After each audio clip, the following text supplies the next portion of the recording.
Hey everyone, welcome back to my channel. I am so glad that you are here today.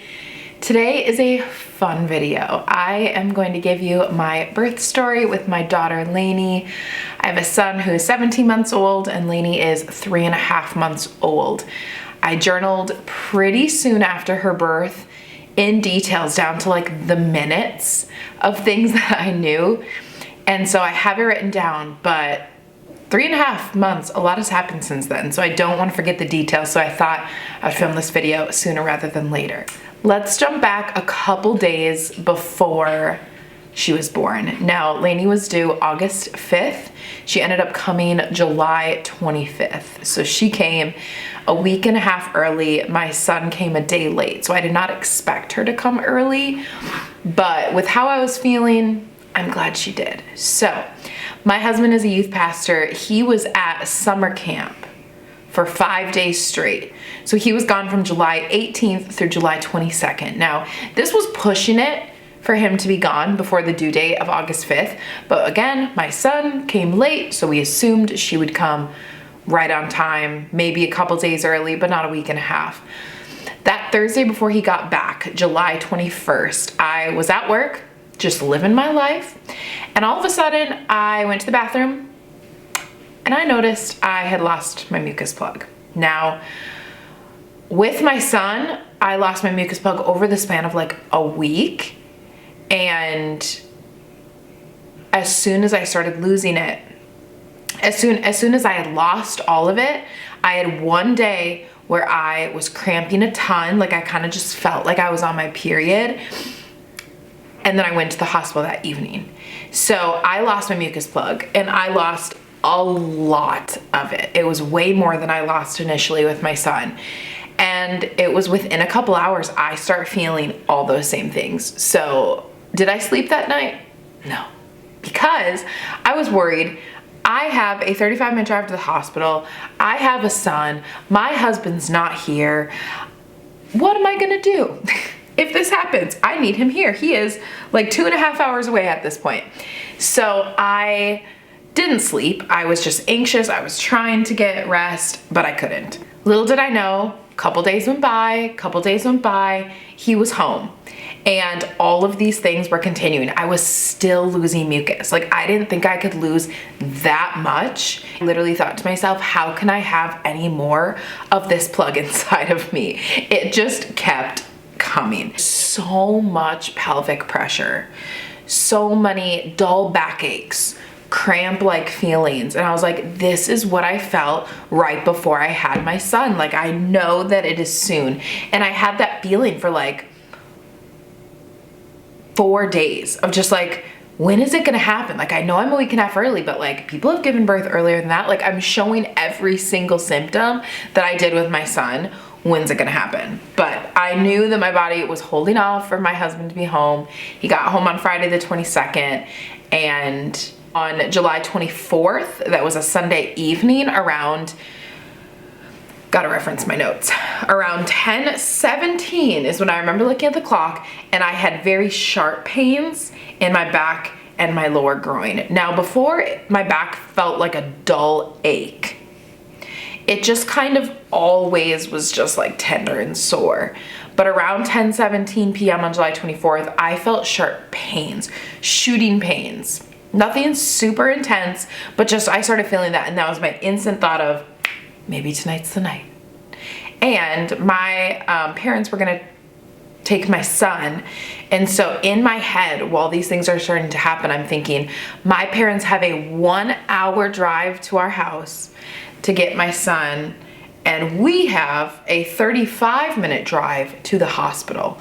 So in my head, I'm thinking, I need to call my parents about an hour and a half before I think I need to be at the hospital.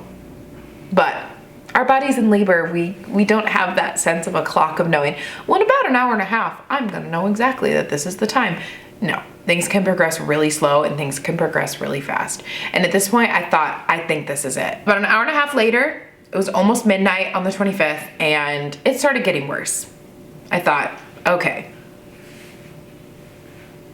this has to be it. It's getting worse. It's been an hour and a half. At this point, I'm not sleeping. I'm just laying there in like that bit of excitement slash anxiety because of the whole, my parents need to get here, and they were on call. They knew this last like few days that they had their phone by their bed. They were ready. A bit after midnight is when I decided to make that call to my parents to say, it's it, come as soon as you can. Around 12:15 a.m. I called the health line because I called my parents. I was like, it's getting worse, it's getting worse. And then as soon as I called them, it almost seemed like it died down. And I thought, I don't want them to come the full hour, grab Hudson, and this not be it. So I ended up calling the health line just to be like, hey, what do you think? 12:15, they said to come in. Around 12:45 a.m., I had a bloody show. Now, if you don't know what this is, it is a very common sign of early labor, meaning that you start to bleed. It's not a gush. That is of a concern if you are gushing, but it is just like a light period. And that's completely common. I had that as well as some softer bowel movements, which was something I felt with my husband, with my son, the first time around. Just more of that, like, almost feeling kind of like you're going to take a hard test and you have that like nervous feeling inside, and it makes you like have to go number 2 more often. That's kind of what I felt. A little bit after 1 a.m., 1:08 a.m., I wrote that I was having bloody mucus. Now at this point, I was still losing my mucus plug. Can you imagine? Thursday, Friday, Saturday, and now it's then Sunday, and now it's Monday morning. 4.5 days of losing mucus plug. Like, it felt like I kept peeing myself, and every time I go to the bathroom, just globs of mucus were coming out. It was so gross. Well, we waited for my parents for the hour. My husband, we're excited. We have everything. He's like, let me make you breakfast. Well, very, very sweet of him, because once you're at the hospital, you can't eat till the baby is born. But like, I wasn't necessarily in the mood, but he made us such a divine breakfast at 1 a.m. So thank you, hubby. Very, very sweet. I couldn't eat all of it because I wasn't starving, and I was in a lot of pain, and I was kind of nervous my parents weren't gonna get here in time and I was gonna have a baby in the car, but it was very sweet, and I'm glad I had those nutrients to push me through labor. My son was born at a different hospital. So it's funny, we lived in Apple Valley when my son was born, and our hospital in Burnsville, Minnesota was full. So we had to last minute go to a place in St. Paul. Now we live in St. Paul, but all of my care has been at that Burnsville hospital we initially wanted my son at. So now I wanted to go to my doctor and have like the hospital that I've, you know, been doing my care through. So now it was like, we lived in Apple Valley, had to go to St. Paul. Now we live in St. Paul and had to drive to Burnsville. So we kind of did a little flip-flop there.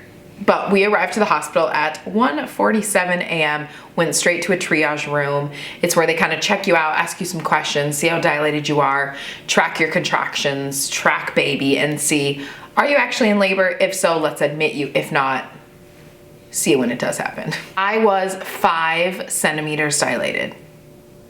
5. I was shook that I was already at a 5. You have to be at a 10 to push. So I was halfway there already, and I was like, what? That's amazing. But my contractions were super irregular. It wasn't this super strong. Like, I was chatting and I like felt normal. Part of me was like, maybe this isn't it, because like I feel good.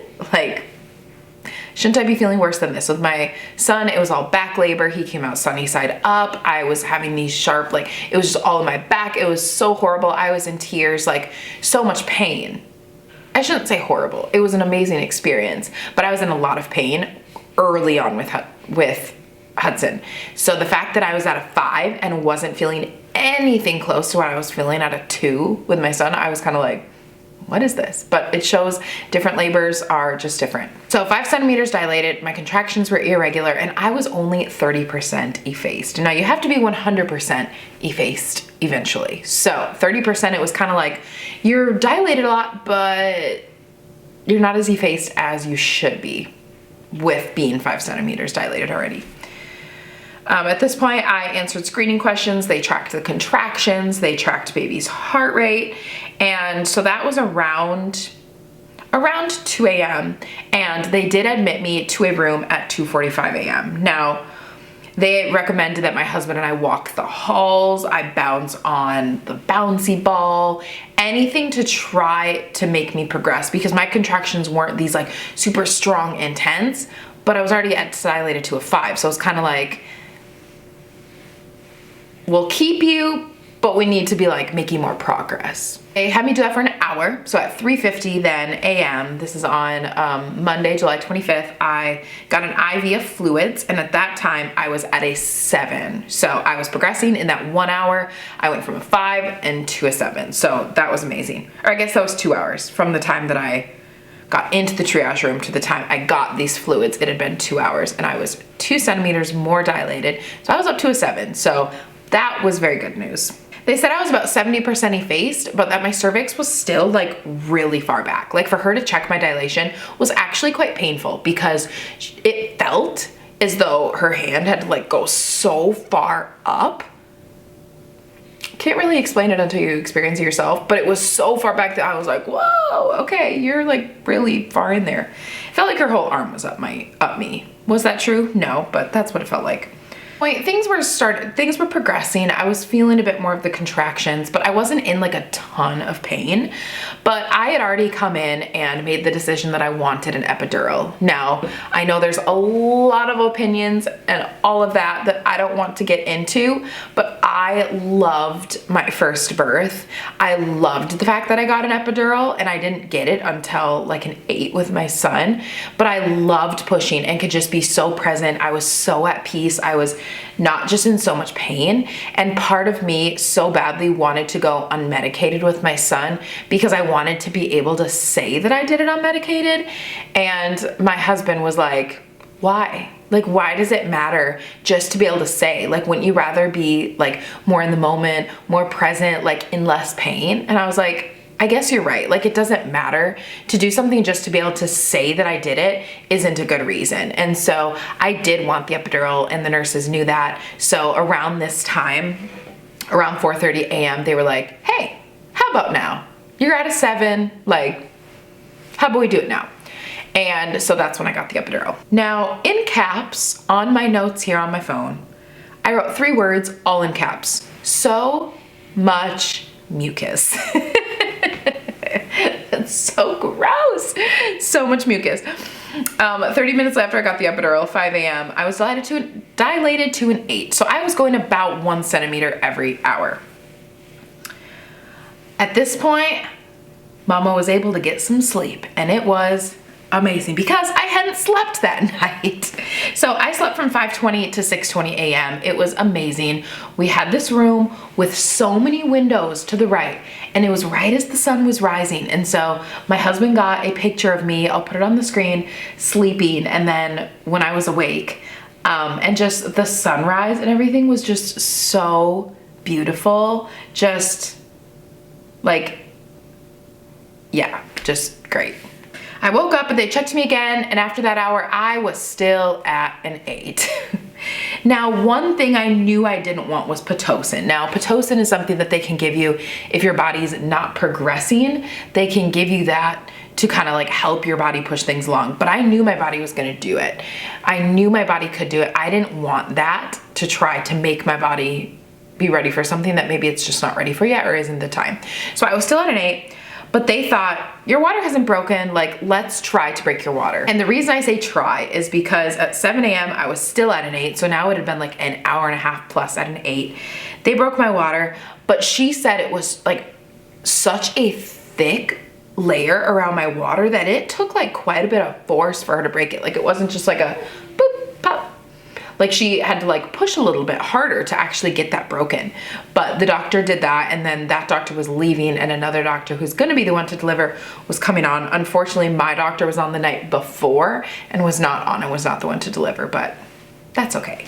At this point, this is something I did not experience with my son. With my son, after I got the epidural, was in so much pain, got the epidural, it failed, got the epidural again, it worked. I was at like an 8 at that point with him. I had been in so much pain that after that, I didn't feel a thing.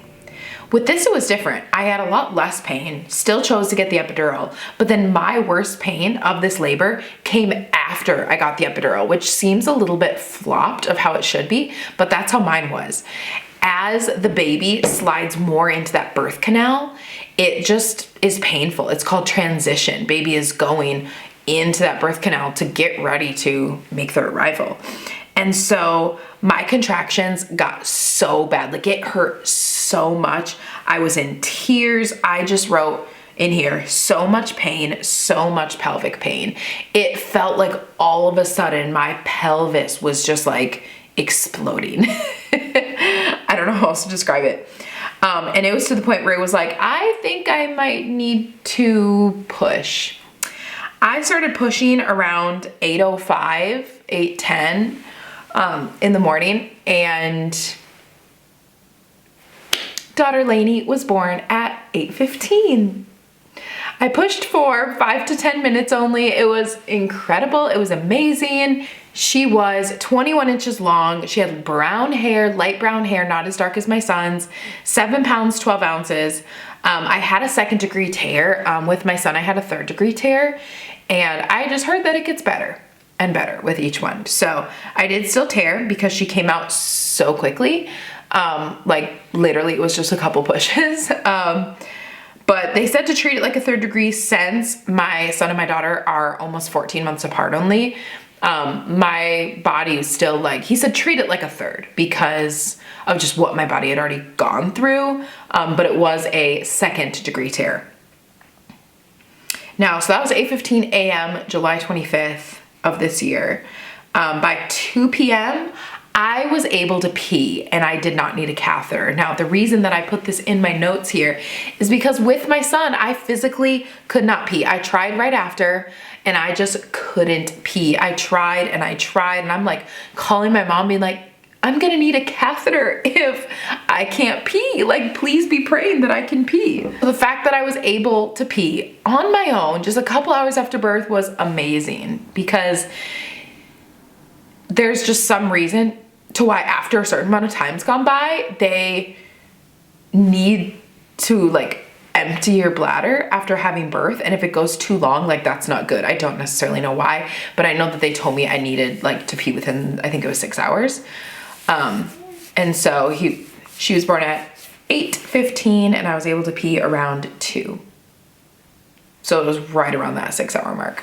Now, to end this video, we got all of my daughter's tests back. They were all normal except her bilirubin levels. Now, I'll put a little snippet on, sorry, the mail guy was walking by and it's like right there at the window.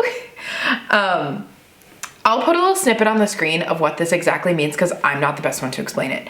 But her bilirubin levels were slightly elevated, so we had to stay a second night in the hospital due to that, which was, honestly, we were both super frustrated because she was born at 8:15 in the morning. We didn't get admitted till 2 days later at like 10 or 11 a.m.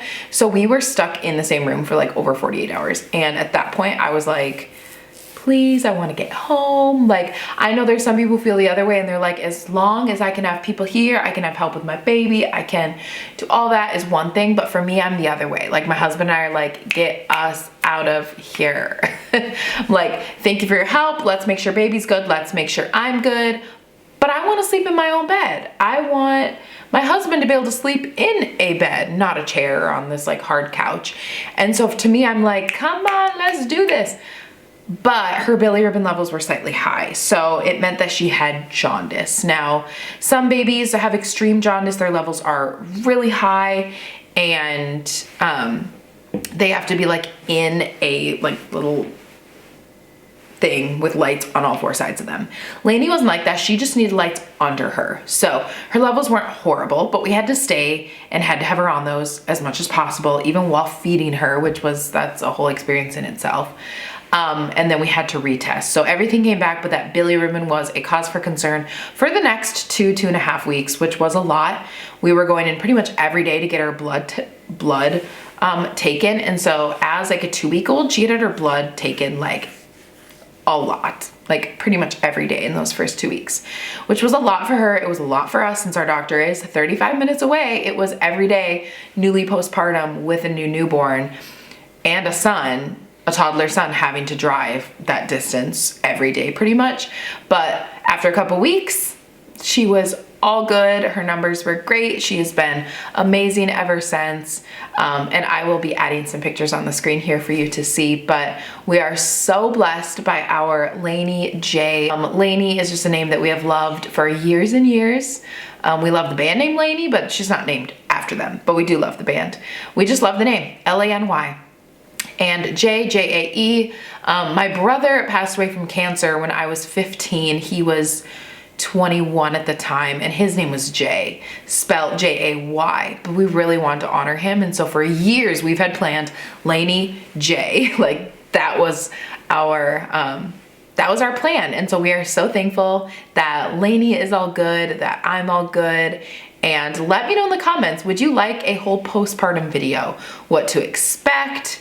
A video all about how to have a baby with jaundice, favorite postpartum products, all of those things. Because even though I'm 3.5 months out from that, it feels like so much longer, but that's still very recent. And so I still would have all the recommendations for things. So if you would like a video like that, comment down below. I would love to put out some more content about newborns and babies because that's the stage of life I'm in right now. So hit the subscribe button if you would like more content like this about plants, about thrifting, about babies, about motherhood, about faith, just all of the things. So I love you all. Thank you so much for watching, and we'll see you in the next one. Bye.